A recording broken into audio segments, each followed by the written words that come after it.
Something that's always been in the back of my mind when making these 5 Nights at Freddy's videos is who is Shadow Freddy, or what is Shadow Freddy? So today I'm going to be solving that question. Now this is honestly going to be one of my hardest videos to complete because it's so hard to get information about him and make a good solid theory that would stick. But I think I've done just that. Shadow Freddy is first shown in 5 Nights at Freddy's 2 as an Easter egg in one of the later nights. If you stare at the camera for too long that he's on, which is parts and service, then he will crash your game. The most common night we see him appear on is night 6, which is the same night that William Afton breaks in and kills a bunch of kids. Now, I honestly don't think this is a coincidence. It feels like he's the missing piece of the killings, in my opinion. From a Fazbear Fright's book, The Cliff, we can see that agony can be turned into actual entities and manifestations of hatred and doom and just bad. A character called Phineas Taggart explains that intense agony can combine with intelligence to create physical haunted manifestations. Another scenario we see of this is in Fazbear Fright's story Hide and Seek. A shadow entity, obviously Shadow Bunny, attaches itself to a boy named Toby. It physically grows, shifts, and gains power by directly feeding off Toby's rage and suffering. This confirms that entities like Shadow Bunny are not ghosts of their children, but rather autonomous creatures spawned entirely from concentrated agony and just hate itself.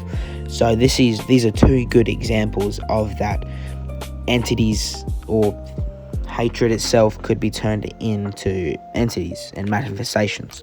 All the places we see Shadow Freddy in is the FNAF 1 movie. We see him in FNAF 2, we see him in FNAF 3, we see him in FNAF 4, and these are all the locations. Now, every single time we see him in a place where it's dark and full of agony, and you can just feel the presence in the room. Like the FNAF 3, we see him luring the animatronics to get killed. That's gruesome and dark. We see him in FNAF 1 right after, literally right next to a dead body.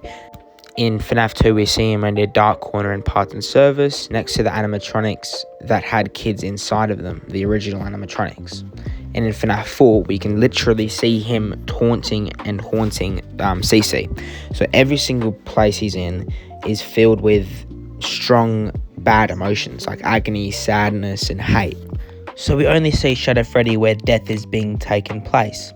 So I think that Shadow Freddy is the embodiment of the anger and the agony that the 5 or 4 kids that William Afton murdered in the FNAF 2 location.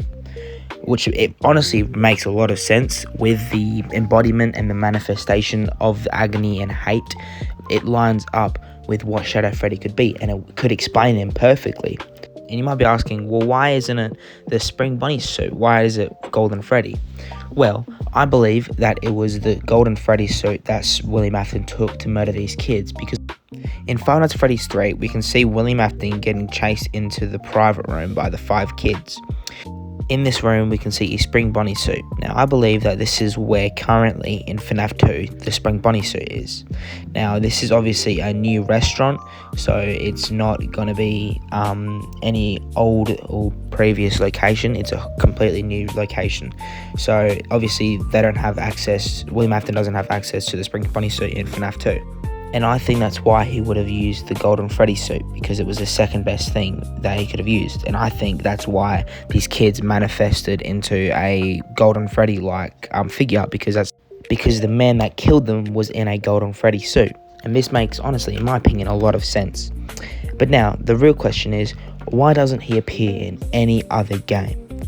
After William Afton gets spring-locked, we can see the 5 kids that were in the room with him disappear. I believe this is them moving on to the afterlife or whatever, and I believe that this is the same thing that happened with the manifestation of Shadow Freddy. I believe that after William Afton died and went to UCN, they had no purpose of staying around anymore, so they left. This makes a lot of sense in my opinion, and I truly think this is what happened. So, let's recap.